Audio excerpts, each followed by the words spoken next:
Join Gator great Shane Matthews every weekday as he brings you all you need to know about your Florida Gators, including news, analysis, and opinions with some of the biggest names in sports. Find us on Spotify, Apple Podcasts, Google Podcasts, or wherever you listen to your favorite podcasts.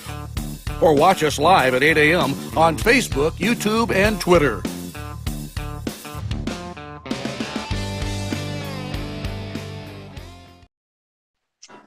Good morning and welcome to another edition of Pod Up with Matthews in the Morning from the Crime Prevention Security System Studios, large enough to serve you, small enough to care. It's a Monday edition. We'll have JC here in just a second. We'll have Allan Taylor from The Athletic join us, get his thoughts on Gator football, SEC football, and other things that he's covering for The Athletic. If you missed it last night, the Dolphins win 16-10. I went to bed at halftime. Don't know what happened after half. Obviously nothing. It was 16-10 when I went to bed. We have our World Series set. JC now has to find a new team to root for. His Yankees lose. His Padres lose. The other 26 teams in the Major League Baseball are not playing. So he does not. He roots for everybody but the Phillies and the Astros. That's it. And now he roots against the UCF Knights since they get hammered by the Pirates. Good morning, JC. Right. You're on the Titan MR hotline. Happy to do it. Been on an East Carolina podcast with some of those guys up there in the Greenville area, and I am a Pirate guy. I have been a Pirate fan, and I'll tell you right now, the Gator fans probably would love to have their quarterback Holton Ahlers at about this time. How about a Holton Ahlers 70% completion percentage, 2,500 yards passing, and was 30 of 36 against the Gus Malzahn's on Saturday. That's pretty efficient quarterback play. And the kid's a pretty good player. So, yeah, good for East Carolina. You want a tidbit on that kid, JC? Yeah, let's hear about it. His daddy is the play-by-play guy for the Pirates. Oh, wow. Well, he'll never leave that school. Well, he's a senior, so it doesn't matter. That's okay. If he's a senior. He's been playing forever. Florida won't have it. Well, he had a great night, and good for that school. Man, they don't get much attention. They don't get a lot of money, but they always play hard at East Carolina. So good for those Pirates. I'll tell you what weekend it was really good. It was one of those weekends where QB, you looked at the schedule and said, there's not many whole lot of great games here, but there was some pretty good performances this weekend over the weekend. And certainly I got to say that LSU Mississippi game was shocking. Somebody told you what was going to happen. Well, your beloved Tigers pulled it out. Listen, how about a 42-3? They outscored Mississippi 42-3 after falling behind by 14 points. But I would say if they fall behind by 14 points to somebody like Alabama, they will lose by 42 points. So that's very true. I mean, I tried to tell you, Ole Miss was a great story, but they had played nobody worth a damn, quite honestly. Yeah. Well, they collapsed. They collapsed. It was not what I thought would happen. I thought Dart was okay. I mean, he's not bad, but man, LSU 42-3. The blowout was on. So that puts LSU at 4-1 in the West, QB, and that sets up their game with Alabama for the West, in my opinion. How about South Carolina, QB, getting that big win over the Aggies? Okay, we're going to talk about two teams in just a second. Okay. But I want to get to Andy's Facebook Live here, brought to you by Mellon Law. He says, Shane, what was the point of Clemson storming the field at Syracuse? They storm the field after every game. People don't know that. That's the thing that Clemson does. They got the longest home winning streak, which is it 40 games yet? 39, 40? But yeah, they storm the field. It doesn't matter if they're beating Charleston Southern. That's just something that they do. It's really not a storming. It's just what the students do. At Clemson. Okay, so I wanted to get to, obviously, LSU played real well. Jaden Daniels is playing outstanding, by the way. He's got 6 rushing touchdowns, I think 7 passing touchdowns in 2 games. I'm going to throw this question at you, JC. Okay. What's more disappointing in your mind from a team and a coaching standpoint, the Miami Hurricanes or the Texas Aggies?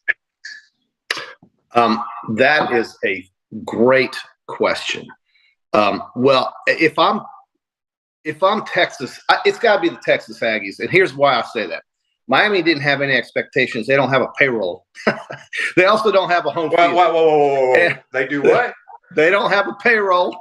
Well, they do.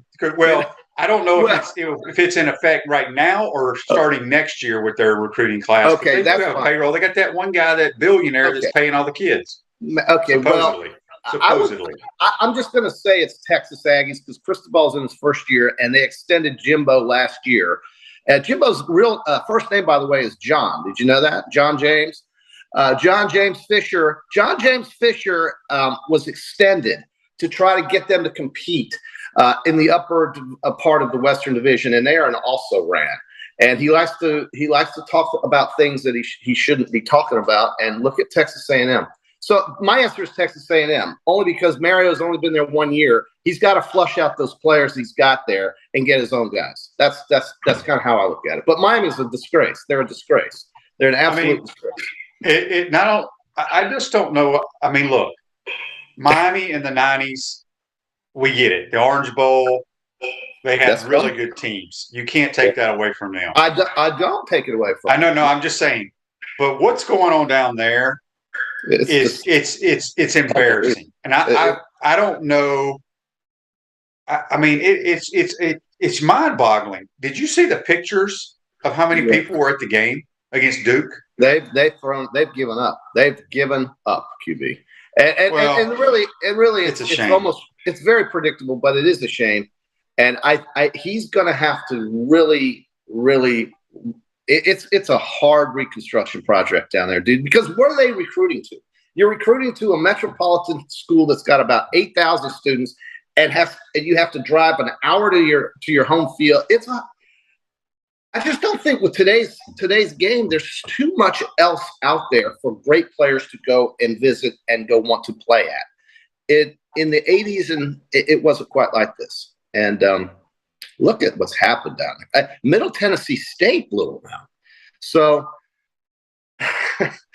they've never won the ACC since joining with Florida State as part of that divisional split. Yeah, I want to say, don't they play this week, FSU and Miami? I think it's coming up. Okay. I think it's coming up. I think it's this week. I don't know why I think it's this week, but yeah, A&M. I watched a lot of that A&M game, and look, it's a great win. Shane Beamer, they're 5-2 now. They ain't very good either. I mean, they're not good at all. They scored a bunch of different ways other than on offense, but that A&M team, I feel so bad for A-Chain, the tailback. He is such a good player, but they literally cannot move the football. It just blows my mind. It's really stunning, and he's the offensive guru who won the title with Jameis Winston and had a couple other guys in his past that helped him win games, but they ran him out of Florida State. They ran him out of there, and Texas A&M went all in, and they came in all in with two pair. Okay, and that's not good enough to win a big hand. Florida State plays Georgia Tech this weekend. QB. I don't think they play Miami until they play Miami in 2 weeks. So there you have it. All right, we got a couple of Facebook Lives here I want to get to. Tony says some Gator fans want Kevin Steele as DC. He's getting smoked at Miami. Tony, you probably know my thoughts on that. I don't care if we had Buddy Ryan coaching the defense. It ain't changing. FSU plays Georgia Tech this week. Daryl asked on Facebook Live, brought to you by Mel Law, hey, Shane, do you think we can make a game against Georgia competitive? I don't know. I think we're like 22-point underdogs. I mean, crazy things can happen. Let's get to some of these texts. This is Dave in Macon. He said, hey, Shane, Gators are due for a big win. Last one was the opener against Utah.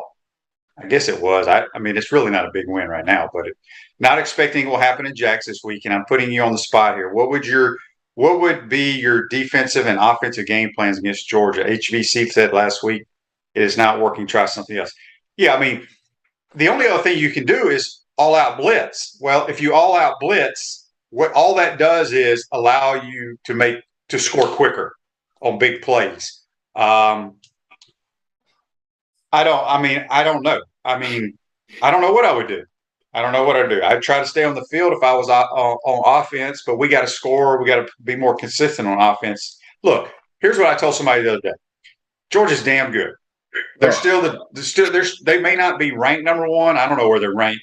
They are the defending national champs, and they have not lost. That's right. I think they're way better on offense this year than they were last year. Maybe not defensively, but their program is light years ahead of us right now. We probably have one guy that could start for them, and that may be Osiris Torrance. And I don't even know how. I mean, he may not even be able to start for them. I don't know the answer to that, but. Can we keep it close? Can we win? Yeah, crazy things can happen. Stetson can get hit in the back, fumble, scoop, score. Who knows? We could return a kick, block a punt. Crazy things happen. Look, but on paper, they're better than we are. And by a long shot. But look, Florida, what do they got to lose? Play loose, play loose. Get out there and don't worry. And don't stress so much. If you give up a play, get off the field and hope your offense can get it back and get those points back. Look, QB, I've been to so many Florida-Georgia games in my lifetime. There have been plenty of times that Georgia's gone into this game as a big double-digit underdog and won. Plenty of times. I've seen it happen. But Kirby's smart. I just don't think people talk enough about how great he is. Okay, I think he is a great coach. And I know defensively he is a great coach. Look at those Alabama defenses that he led compared to what we're watching today, okay? Now, Alabama played a pretty good game the other night against Mississippi State. Mike Leach was just handcuffed. His guys had hands like this. Like dinosaurs? People got to go watch his press conference. It was the greatest thing I've seen. It was the best thing I saw all weekend was Mike Leach comparing the next generation of Mississippi State children that are bred from these players as like dinosaurs because they don't have hands, because they don't use their hands and they're afraid of the uniform. It was a hilarious rendition of a post-game presser, but God, QB, and Mississippi State, for some reason, the House of Horrors is in Tuscaloosa. They just don't – they lock up there. And I don't want Florida to lock up against Georgia. But the thing I'd say about Kirby Smart is you cannot deny his results. You may not think he's great at this or great – the guy is great. He is a great defensive coordinator. He has done amazing things at Georgia. He's put them so far ahead of everybody else in the East that it's not even comparable. And I don't think he gets enough credit for how well he's done at his alma mater, QB. Come on. I mean, this guy is – Oh, no, he's doing what Steve Spurrier did, but faster. He surely. And he's a defense guy, right? But he still can get those guys in the end zone. It's pretty awesome for Georgia. All right. Scott says on Facebook Live, I want to know what you think about this, JC. I'll chime in. He says if AR plays up to his potential, we can beat Georgia. Well, I want to hear what that means. What does that mean? That's the thing. When people talk about his potential, all I think about is him running the ball, looking like Herschel Walker. Yeah, put number 34 on him and put him at tailback. That's what blows my mind. So have him run the draw. Have him run the draw all day, and let him just go. Counter plays, draw plays. That's what it took for Georgia to win in those games that they were big underdogs.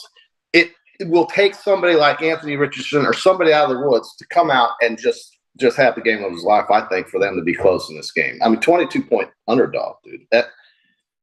Well, I mean, they're but having said that, look, Missouri didn't run from these guys. Missouri showed up on the field the night they were supposed to play Georgia. You got to go back and watch the tape. Stetson had three strips. Well, not even strips. The ball just slipped out of his hand. But every game is different, as you said. This is a text on the Titan of our text line. I don't know who it's from. It's a shame we didn't lose this weekend. Also, is Clemson now a contender with their backup QB? Watch out for the Snakes.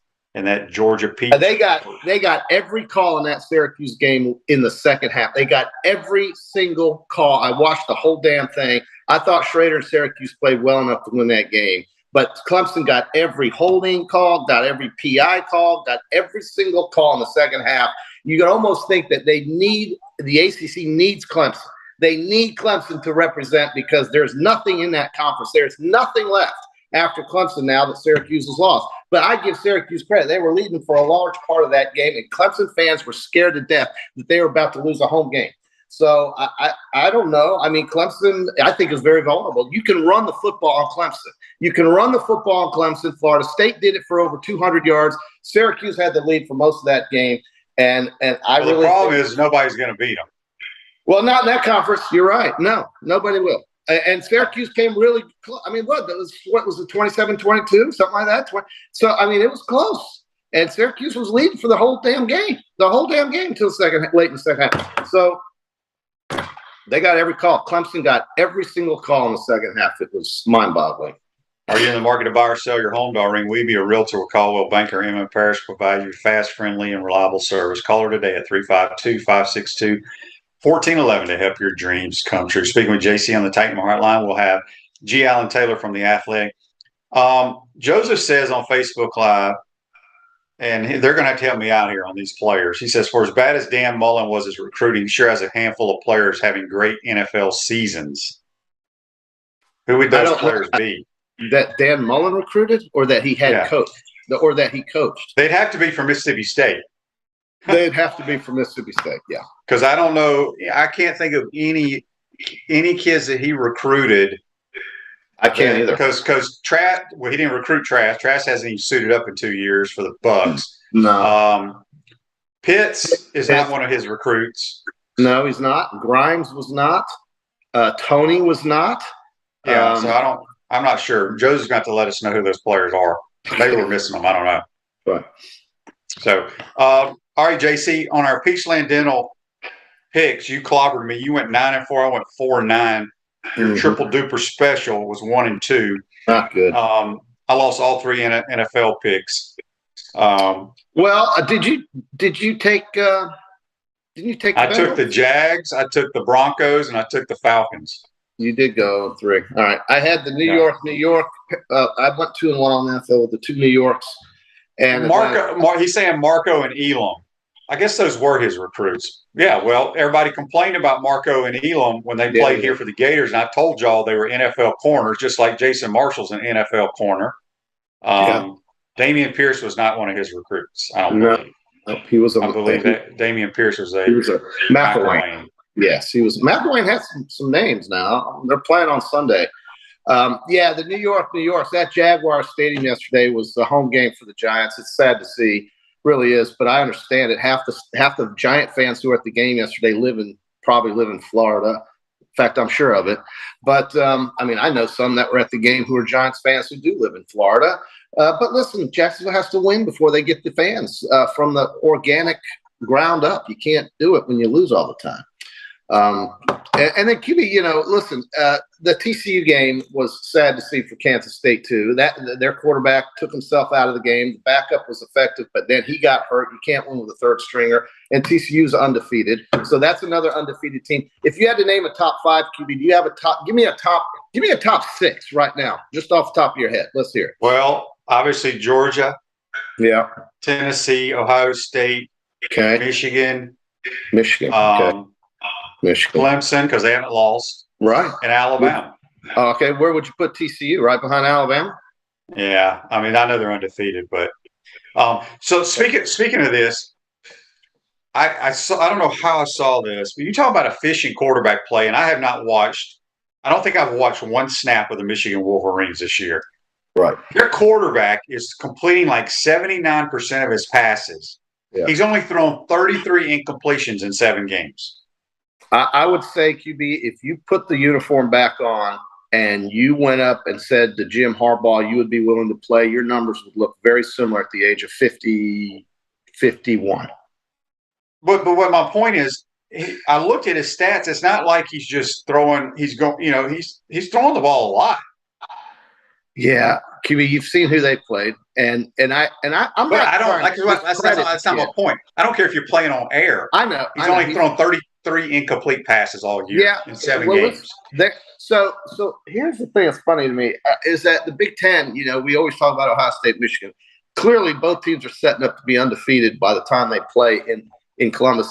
And honestly, I don't think it'll be as close as folks think it will be. I just don't. I think Michigan. Well, here's what the Big Ten needs to do. The Big Ten needs to do what the SEC is getting ready to do. Screw the divisions. Yeah, right. That way, their 2 best teams are going to be playing in Indianapolis every year. Yeah, right. I mean, we got a toughie for the Wolverines this weekend with the Spartans. And then they have that rugged road trip to Rutgers. They have to come home and play the Big Red Machine in Nebraska. They will play Illinois, who could win the West. but it's a home game. And I think Michigan plays 9 home games this year. It seems like it. Yeah. So and then they have to travel. God, the poor guys have to travel to Ohio State. I don't think Michigan has 2 road games. Oh, they do. Michigan had back-to-back road games this year against Iowa and Indiana. God, how do you get through that gauntlet? How in the hell does Michigan, honest to God, how do you survive that? Iowa and Indiana back-to-back? I mean, it's amazing. They should be number 1. QB, make Michigan number 1. Put them number 1. Clearly, they're no question. So I want to talk NFL I saw this tweet that 2 former XFL quarterbacks beat 2 legends yesterday on a Sunday afternoon. Really? Okay. Well, Aaron Rodgers was one of them. Right. Football. Taylor Heineke is a Tom Brady XFL was former player. And so is PJ Tucker for the mighty Carolina Panthers. PJ Tucker threw a little corner to the end zone, hit the guy with yards. They dominated. Let me tell you something. Tampa Bay is not a good football team, and they're not going to get any better. And they still want $350 to sit in the lower bowl. The hell with that. I'll go out there like this, outside on Dale Mabry, and I can get tickets, I bet you, for a lot cheaper. No, Tampa's – what is their problem, QB? Why are they – is it Todd Bowles? Is he just that lousy of a coach? He was lousy as a head coach. Todd Bowles is not – Todd Bowles used to be the defensive coordinator. I know, but he wasn't the offensive coordinator or the head coach. But he's the head coach now. And I think the Bucs got – first of all, Tom Brady does not practice on Wednesdays. Yeah. And then, last week he missed practice on a Friday, flew on his private plane to the Patriots owner's wedding. Yeah. And then met the team in Pittsburgh. Didn't even fly with the team. I just think they got a lot of problems, and I just don't think they're very good. No, it's pretty obvious, isn't it? I mean, watch them play, QB. Man. And I don't understand. You got Evans, you got Godwin, you got Gage, you've got Fournette, you've got the offensive line mostly intact. They didn't lose a lot of guys. Why can't they? Is it just because Tom Brady's playing miserably? What is the problem? What if I told you from day one? From day one? Does it matter if you're coaching flag football, Pop Warner, middle school, high school, college, or pro? If your quarterback doesn't play well, you ain't going to win. You're not going to win. So this is a text from Frank. He says, why do you think Trevor Lawrence is having so much difficulty completing passes? I thought he played – I didn't see any of the game, but didn't he play well yesterday? They could have won. They were right there to win the game at the end. I think he played better yesterday than he's played in some previous games. They go to L.A. and beat up on the Chargers, and since then it's gone south. And I'm really not sure why, because I believe that Doug Peterson is a good coach and certainly has a chance to. Trevor was 22 of 43, which isn't a great rate. For 310 yards, no touchdowns, no interceptions. Got hit all day. He got clocked all day long. He was getting hit all day long, and it's tough, man. The Giants, listen, give Dable a lot of credit. The New York, the New Jersey teams, the Jersey Giants and the Jersey Jets are back. Okay, but the Jersey Jets lost Breece Hall yesterday, and Breece Hall is an important part of their offense. That's going to hurt them as they go. So John says, at least Giselle doesn't have to worry about Tom cheating on her. He obviously forgot how to score.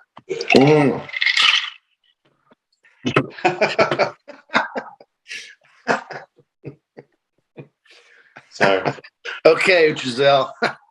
David says, don't think I haven't forgot about our Lawrence bet, QB. I don't know what that bet was, David. You got to refresh my mind on that. He ain't the problem right now, I don't think, with the Jags. I don't know. I haven't watched the Jags, so I can't comment. Just sloppy play. I mean, the penalties hurt them, and they're just allowing. This is a good one here. Andy says, Shane, how tough was it for McCaffrey to play after 2 practices with the 49ers? I don't even think he practiced, Andy. He got traded on a late Thursday night. Yeah. That means he got there for Friday, which is just a walkthrough practice pretty much, and then a walkthrough meetings on Saturday. He's smart. He knows football ain't complicated. All you have to do is everybody has the same plays. It's not like the 49ers have different plays in Alabama or different plays in the Gators. It's just you got to put it in your terminology how you can execute it. I thought he played well when he was in there. A wheel route's a wheel route. And listen, the Chiefs, don't bury them yet. It's Buffalo and Kansas City in the AFC. The rest of them are playing for third. And that's pretty obvious, isn't it? Shouldn't that be obvious to everybody? Oh, there's no question. And those two teams are clearly the best teams in football. Watch what Buffalo does to Green Bay this weekend coming up. Watch what happens. And Aaron Rodgers, after the game, says, we're going to get exposed. He's got his eyes like this, right? He's wide open. We're going to get exposed this week. It's probably good for us. We need it. We need it because it's good for us. We're going to get exposed. Okay? I'm good with it. He's good with getting exposed. Buffalo is gonna. Oh my God! Listen, you can't replace guys like Mahomes and Allen. If they're healthy, those two will be playing in Buffalo for the AFC Championship this time around. And good for Buffalo. They should be able to host an AFC Championship game. It always seems like they're traveling to Kansas City in the games that matter. In this case, Kansas City is going to have to go to Buffalo unless something very odd happens, and it could. You know how the NFL is, QB. You and I talked about it. Look at Cincinnati. They're heating up right now. Joe Burrow, did you see his game yesterday? Good Lord. I did not. Almost threw for 500 yards, QB. Well, it doesn't surprise me. He's an elite thrower of the football. Whew, boy, was he tough yesterday. They kept him clean. He was upright, and he delivered the mail. And the Bengals now have won 3 or 4 in a row. See, I think the biggest surprise to me in the National Football League right now is the Seattle Seahawks. And it's Pete Carroll, isn't it? This guy is amazing. He's always smiling, always having a great time. He's a legendary coach. He's won championships at both levels. He should have won 2 Super Bowls, but they forgot that they had Marshawn Lynch when they played New England, right? Who can forget that? He's a legend. He's a Hall of Fame coach. He knows what he's doing. Tell me why Geno Smith is doing so well. He's throwing completions. Yeah. All right. Without Metcalf yesterday. Without Metcalf. Oh, he got hurt. He's out for the year, right? He got hurt. I don't know if it's for the year, but he got hurt. Listen, they gave it to Kenneth Walker then. You just, use your weapons. Use your weapons. Okay, so tonight, before we let JC go, the Bears are at New England. Is Mac Jones playing or is Bailey Zappi? I don't think you rush Mac Jones back. Zappi's been great. So, keep him in there. Look, it's not like you have to worry about outscoring the Bears. They're not going to score any points. They've got a guy. If I'm the Bears, I'm thinking, I'm kind of like I'm in the Florida world right now. What are we going to do with this quarterback? What are we doing? And Justin Fields, they're stuck with him. I don't know why they took him. They're stuck with him, just like Texas A&M is stuck with John James Fisher. And John James Fisher is going to be 6-6 this year. So he's 3-4 right now. Where he's going to get? Who else is he going to be? You might be right. He could end up being 5-7, John James. So if John James goes 5-7, that's their money. God bless him. I don't know. Haynes King, I thought had I still think they can stick with him.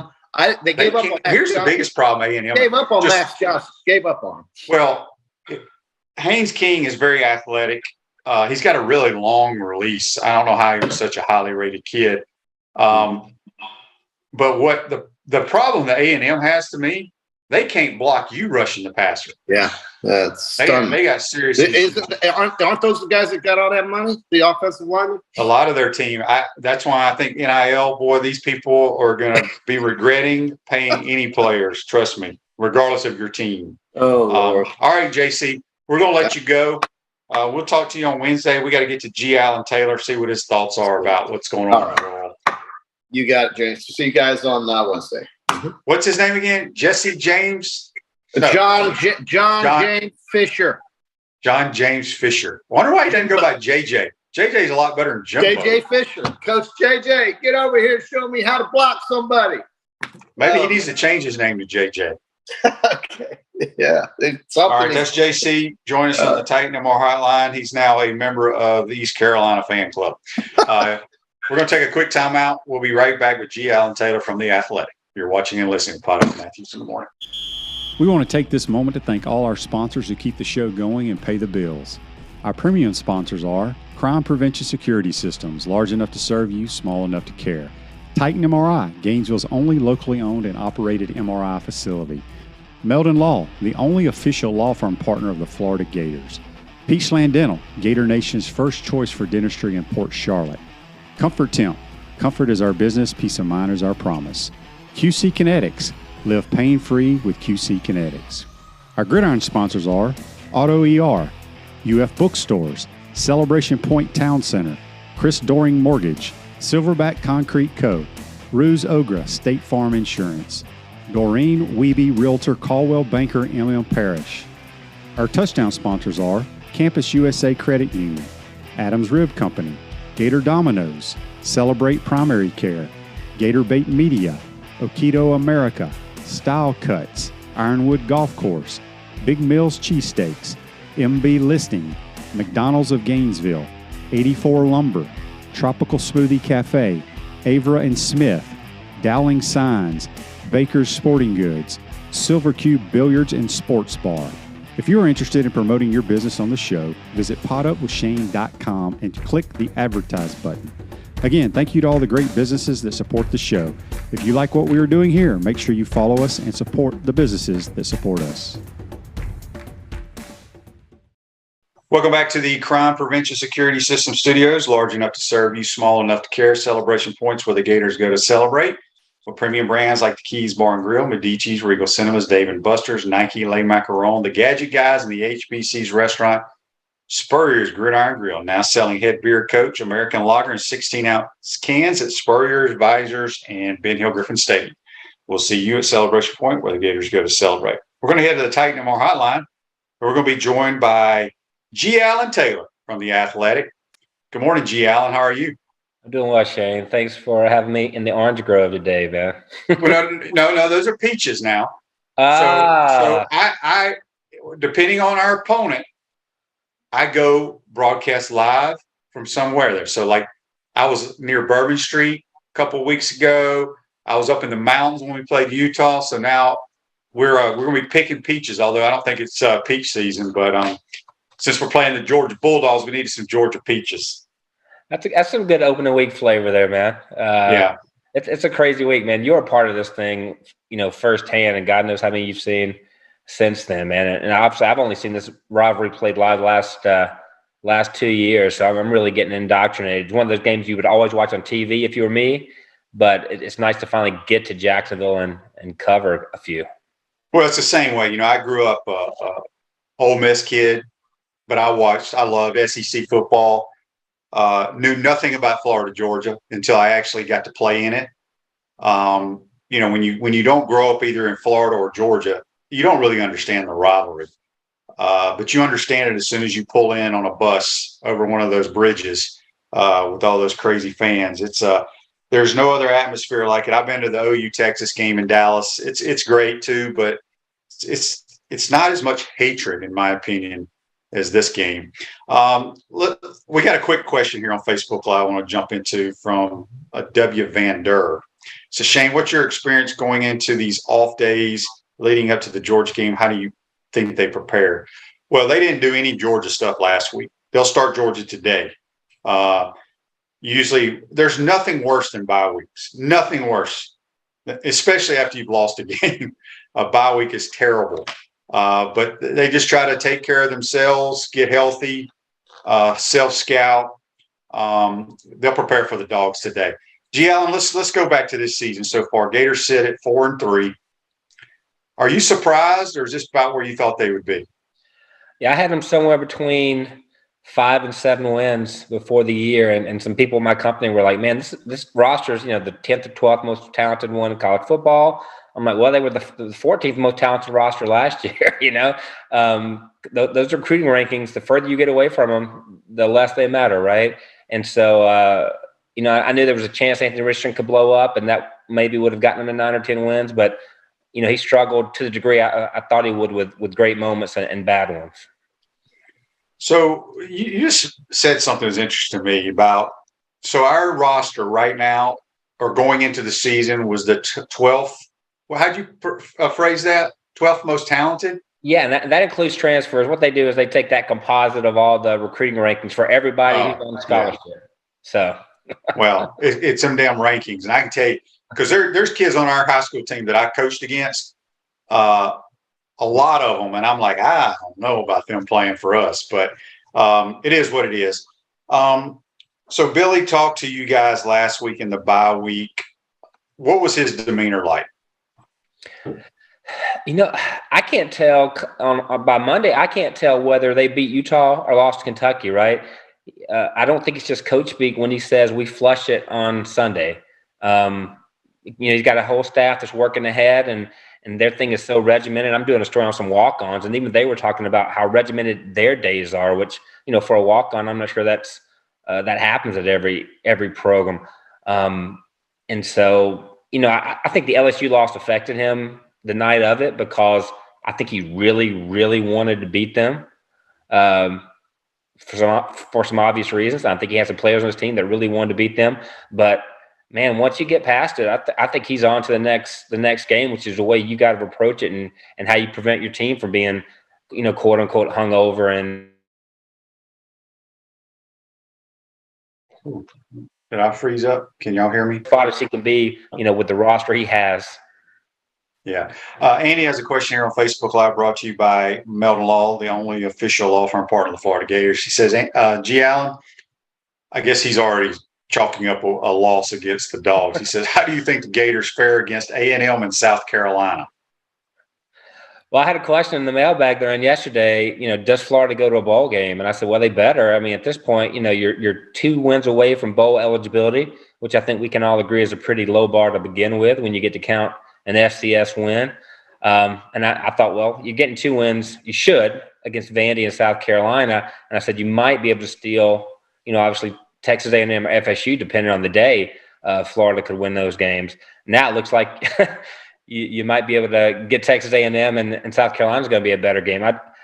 But between Josh Heupel and Shane Beamer, man, I'm amazed at what both of those guys have done in year 2 to a lower degree. So I think, Florida's got to find a way to get to 6 wins. I think 7 would be better for Napier. But if they don't, well, you could say big deal. They don't go to the Birmingham Bowl or they don't go to the Las Vegas Bowl, whatever.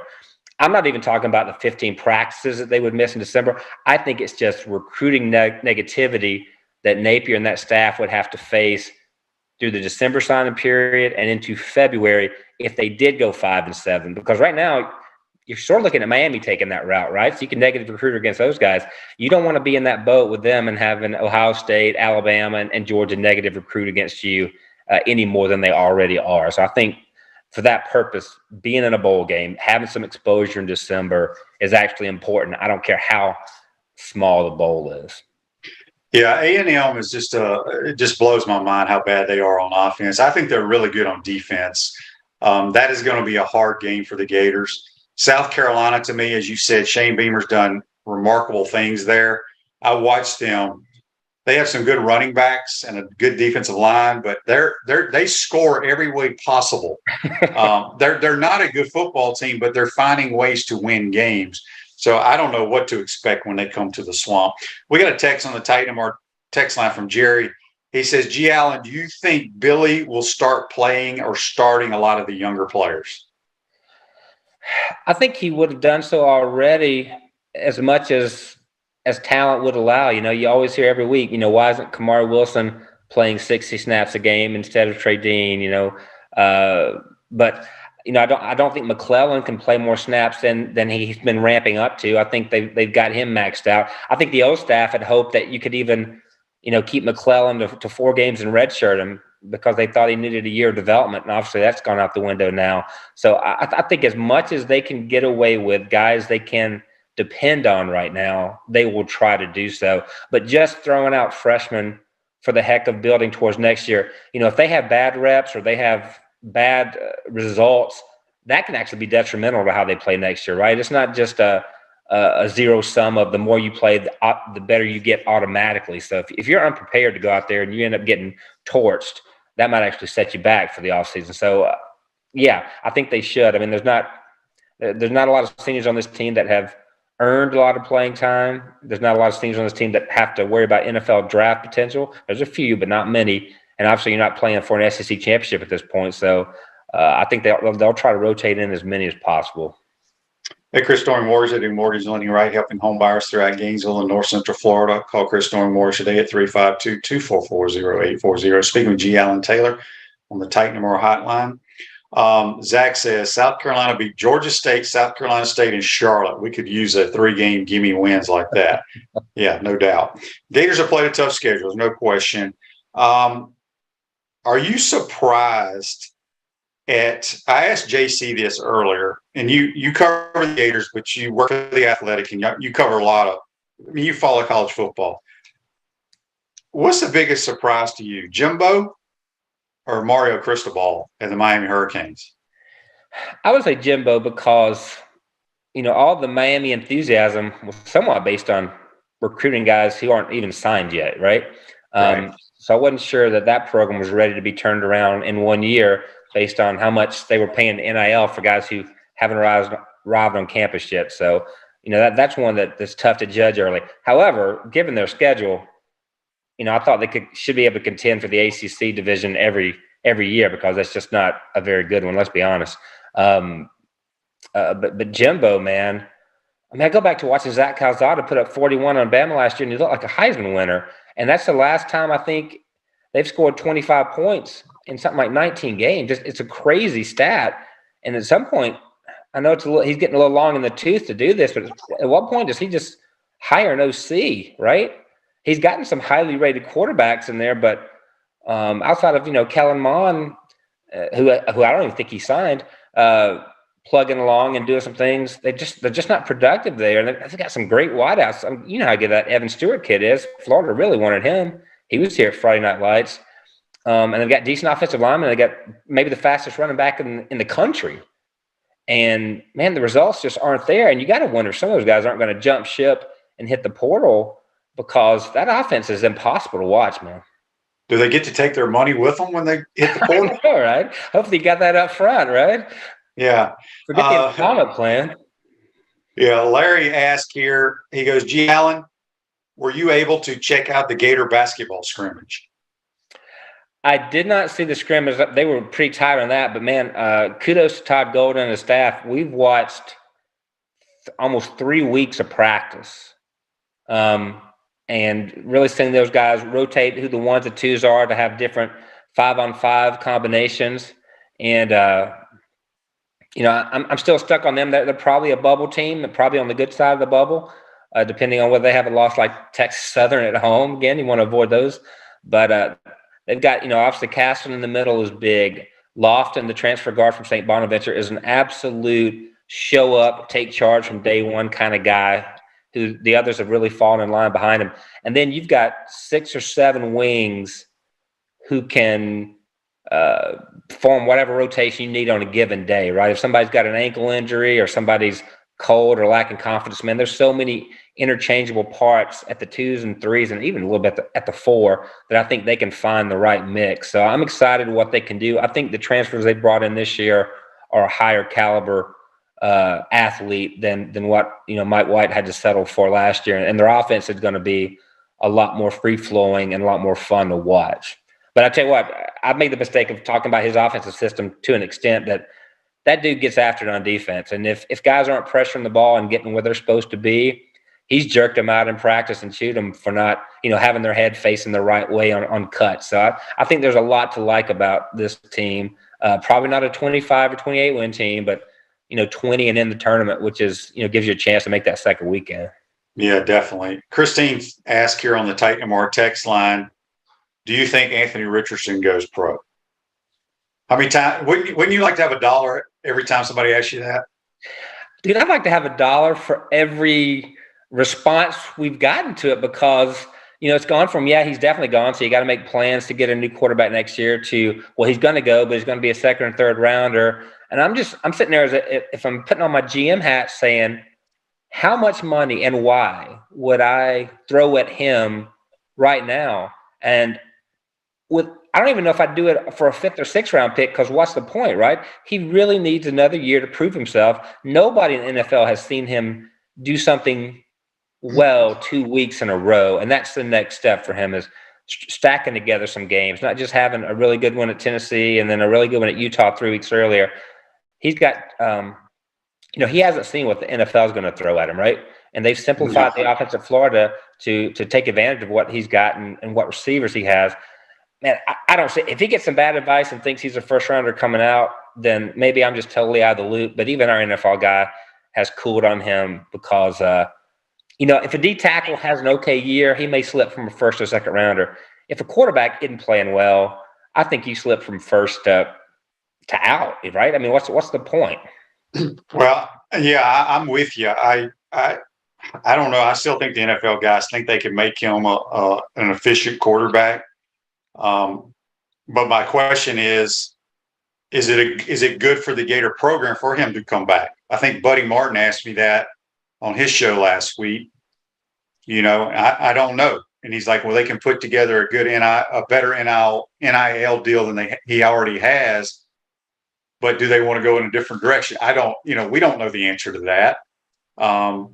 Because the biggest thing, and when I try to tell people, the fans love the splash plays, the long runs, the hurdles, but you cannot win consistently, no matter what level it is, by not being consistent at that position. This is the most important position in all sports. So I don't know what's going to happen. I still think he's going to go pro. That's just my personal opinion, but we shall see. Ted asked, could AR go into the portal? I mean, if somebody in his camp, and as you know, every coach is dealing, even with players who have a solid background and are great, you've always got somebody talking to them who's not within the program, telling them what they should be doing. I don't think Anthony's fallen victim to that yet, but who's to say that somebody else who has a hotshot quarterback coach and an offense that's working now, if he couldn't be lured away. But for his sake, he's trying to develop in this system. I don't know what the upside for him is to go somewhere else and start fresh on a year where he's trying to make the NFL if he doesn't go this year. So, I think the best situation for him is to stay here and just get better, because there's so much to harness. And you'd like to think in year 2 that you're going to see some growth there. And you're absolutely right. When Hendon Hooker puts up 52 on Alabama, it wasn't because of splash plays. It's because the ball was in his hand, and a second later, it was coming out to the guy who was open. And he extremely accurate with it. Oh, yes. Throwing seam routes, everything he did was right, because he's not, I don't think, a first-round pick. But, man, that dude, he's Kyle Trask processing with a little better wheels, And, man, you see what that can do when you get a defense stretched out. And obviously Anthony's not to that point yet of being able to know pre-snap what his fourth option is and go there when the blitz is coming. So it's an interesting juxtaposition, and it's going to test, who has Anthony's trust more, the coaching staff and the team he's got coming back next year, or, people telling him that there's some big money out there somewhere on day 1 or 2 of the draft. Yeah. And my only biggest concern is if he does come back and we're sitting here a year from now saying the same thing.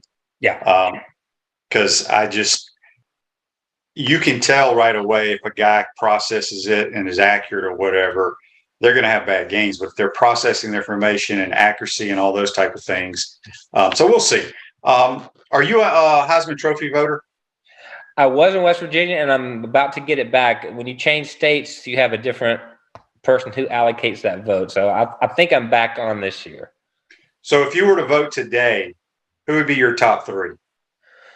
Oh man, we do one every week in the like a straw poll in the Athletic, and I've gone from having Brock Bowers there because no disrespect, Shane. I try my best to find a non-quarterback at some point.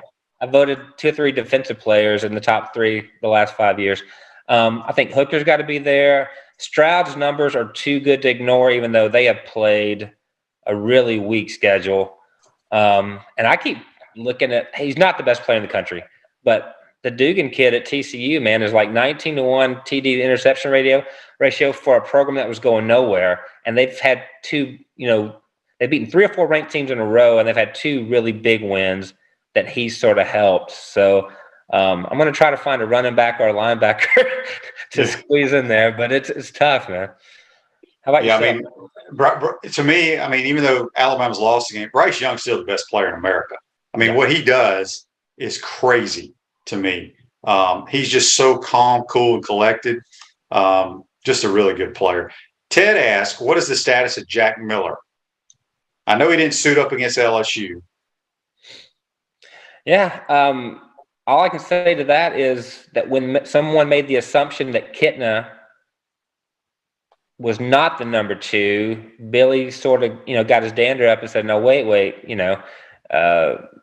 Jack's not, just because Jack's healthy doesn't make him the number 2, because I'm pretty sure Jack hasn't, thrown high volume of reps with that thumb and the grip problems he's having. So if by some reason Georgia were to knock Anthony Richardson out for a second straight year, at this point, I'm not sure who comes off the bench. I know long term they like, Miller. They think he's a D1 starting quarterback, whereas Kitna was a guy who came in with a plan to sort of be a depth guy, and develop.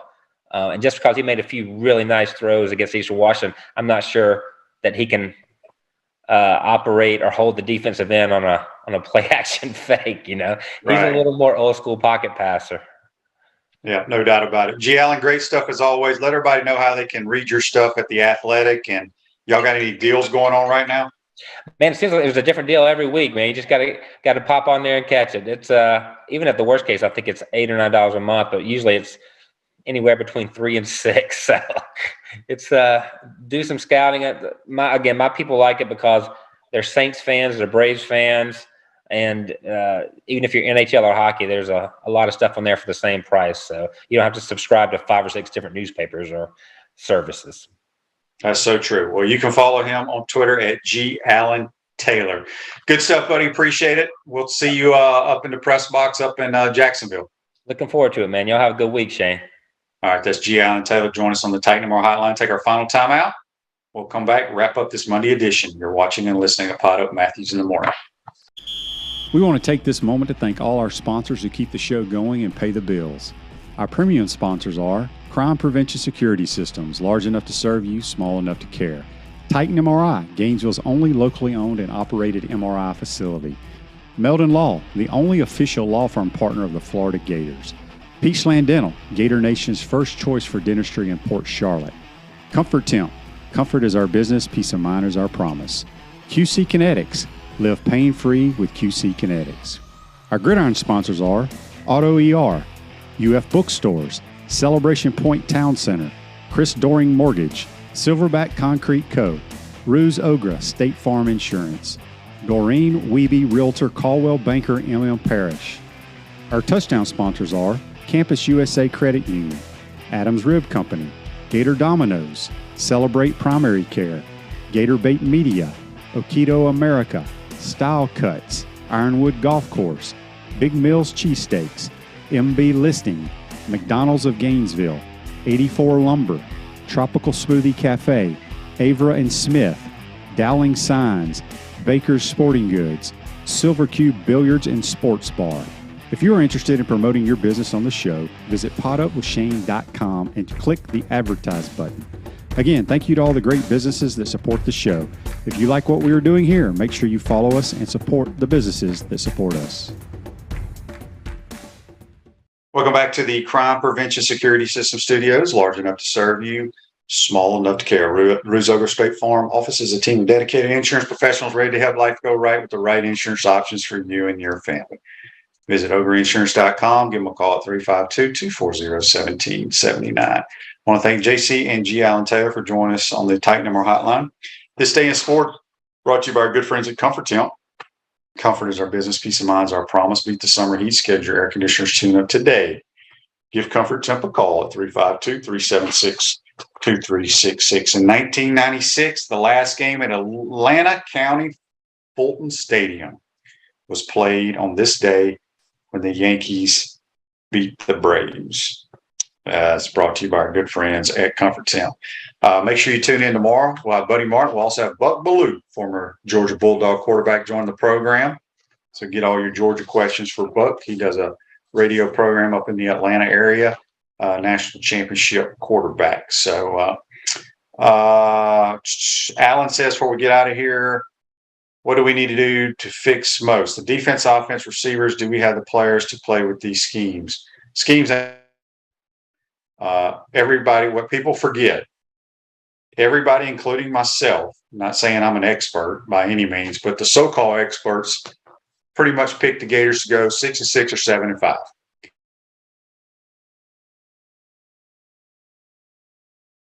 I was right there with them. I think they've actually done a pretty good job coaching this crew to keep us in games. We haven't been blown out really. Been very competitive. So I think this week will be a different story. That would be tough. So that it's not schemes or whatever. We're really good running the football. We're not real good throwing it at times. We're not consistent throwing it. Defensively, it's the same players we had last year, and we struggled in with a different defense coordinator. So we'll see what they come up with against the Dogs. Hope you enjoyed today's program, folks. We'll see you tomorrow. Take care.